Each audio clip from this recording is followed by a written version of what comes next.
Right, thanks for all the comments from last night's video. I'm here talking with Dan again. Hello, Dan. Hello. And we're going to do a bit more testing with those same two clubs, the Ping G410 and the Titleist CB. This isn't really about these two clubs as well. These could be any manufacturer's versions of similar lofted, different kind of profile irons. I think lots of you got the idea yesterday I was talking about that you visualise that the ball is higher, but actually when you measure it, it's not. Also, I think lots of people got the idea that you and Matt are very naughty boys, and that you were told off. We can only go by what we see. But I think we've learned something from that, haven't we? I hope you have, yeah. I hope you have. Some people actually took it to heart. They did. There was some upset. We're going to be alright. We can talk about stuff, don't worry about it. So look, I'm going to do a bit more testing today with Dan, just to try. We talked about the video last night when I was driving home, and there's a few other ideas that I just want to try and show, and the reason why I would choose CB or that version of club over the chunkier version, which obviously yesterday's video kind of shows maybe that those two irons are exactly the same. Yeah. But I would say there's some other differences which are subtle, which people aren't reading into, so we're going to try and explain that. Yeah, let's do it.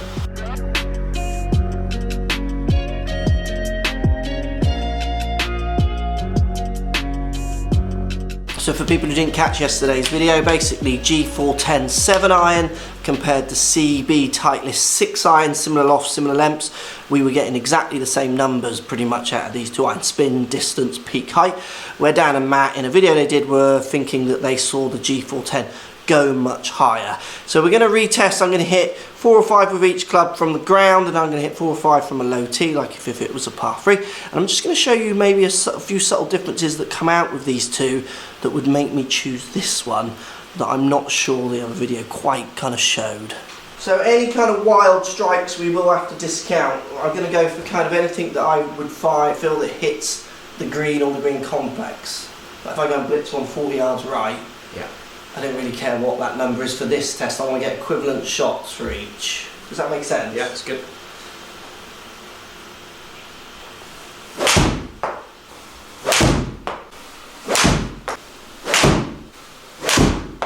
So we're going to go 5 still from the ground with the G410.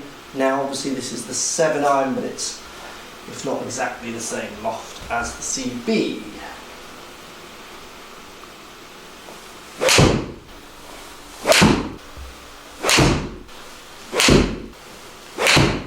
So this is the first point. From the ground, 5 sets of shots of each. This is the bit that I worry about for me.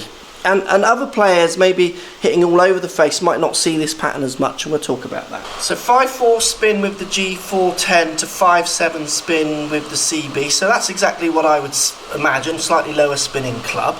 Not much, but slightly lower. Similar to what you got yesterday, you got almost the same. Peak heights are very similar, 30-31 again. Yeah. So like we were getting yesterday. I do get it launching, so 17.8 to 71 degree higher almost with the G410, which is what I'd imagine, launching a little higher, spinning a little less to get the same as the 6 to the 7. Which is what Matt and I were seeing on the golf course. Yeah, kind of. Here's the thing, look, standard deviation spin with the G410, 393. Yeah. To 230 with the CBs. So if everything's all the same, like you can see their distance, peak height, land, descent angle at 45 to 46, so 0.7 of a degree difference in descent angle, that's no different.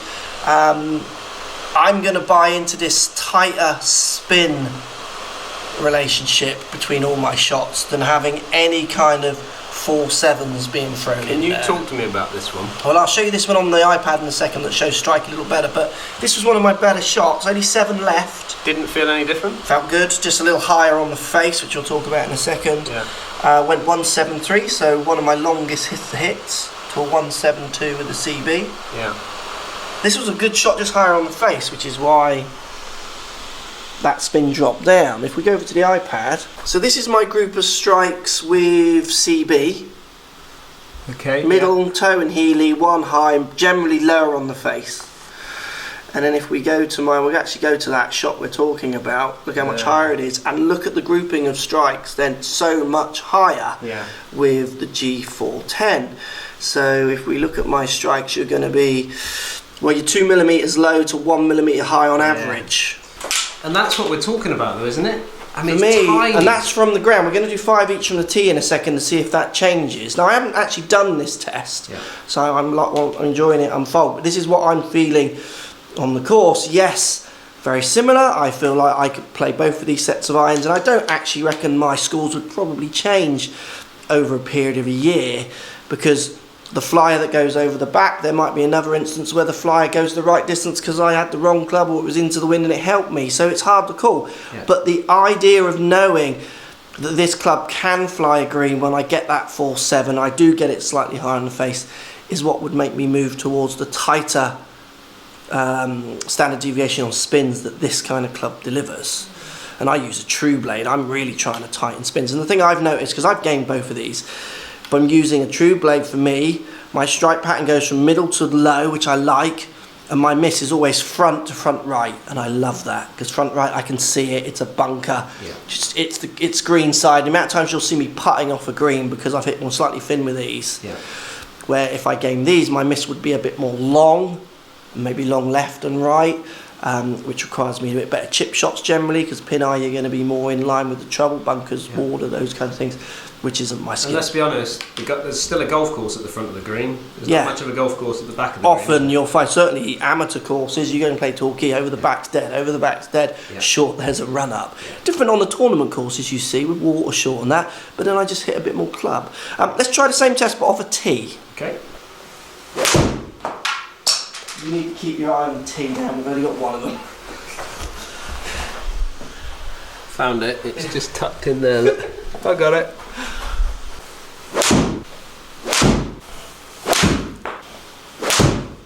Right, should we hit 5 with 410? Yep.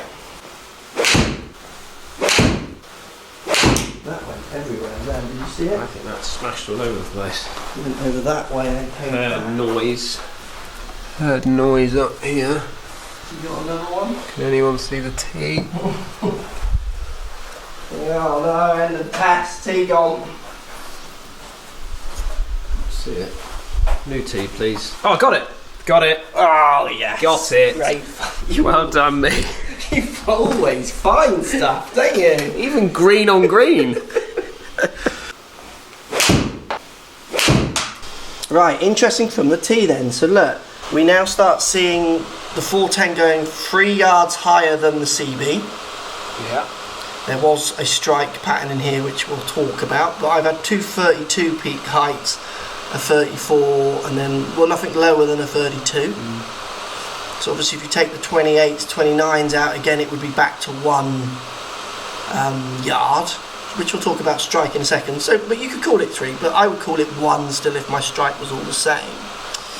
Now the deviation, standard deviation of spin was actually better with the ping off the tee this time. 252 to 281, so it's like 30 revs, not noticeable 30. I mean, it's only 100 revs the other way round, but certainly I would say that's pretty similar. We are seeing again 2 degrees of launch difference, so it is launching higher from the tee, 18 degrees to 20 with the 410. So following the pattern I would expect. But all I would worry about in this group of shots is I'm still worried about this shot up here. It's this shot up here that makes me play CB over 410, and we'll talk about that as we go on. The pattern of strikes again was interesting. So these ones are the 410s. Again, 2 medium to low, 3 high. And then if we go to CBs, on the tee, I mean, I'm a little bit across the face. I have got a little bit of fever at the moment, but noticeably lower. Interesting how well this one did look. 13 heel, 10 low. So low heel, arguably the weakest, slowest part of the club. And that one only went 10 yards shorter than the maxed out shot of 166 with CBs. If we go to, which shot was it on this batch here? Was it this one? So high toe, 26 millimeters toe, so arguably much further away from the geometric centre, but I'm not sure that's quite true on a, I would say the sweet spot is middle to more toe on a big ping, because of where the weighting is. That's dropped down, well, 2 yards. So you could argue that is more game improving, but I would say the 10 yards drop off for a low hill. I reckon an equivalent strike, which would be hard to get with CBs, wouldn't be far off, but arguably the 410 more forgiving. So that's 20 shots, 10 with each, and in 10 shots with one club, it's that 4-7 spin knuckleball from the ground, and I know I would get it from the tee if I hit enough shots. That makes me worry about that club. For me, again, if you're a golfer that's dotting it all around the face, maybe it's not something you're ever really going to see the patterns come out of that much. But you can see from that test, I was dotting them pretty much all around the face and could still show that this one has the ability to get that. Well, because I'm always tracking higher on this one, because I can feel the weight at the bottom and I'm trying to get that just naturally under the ball more. I'm always scared of the high knuckleball on this one. You hit high on this face, the ball tends to just fall out of the ground, nothing happens basically. So I'm always tracking down nearer the bottom. It's, for me, I always think about it, I mean, if I had a putter that I knew had to miss one putt every 20 putts, so this putter is cursed, every 20 putts you had to miss one putt, why would I ever choose to use that putter? I would use the one that hasn't got that curse, even though it's not going to hold 20 out of 20 putts every time. I've got the chance to hold 20 out of 20 putts.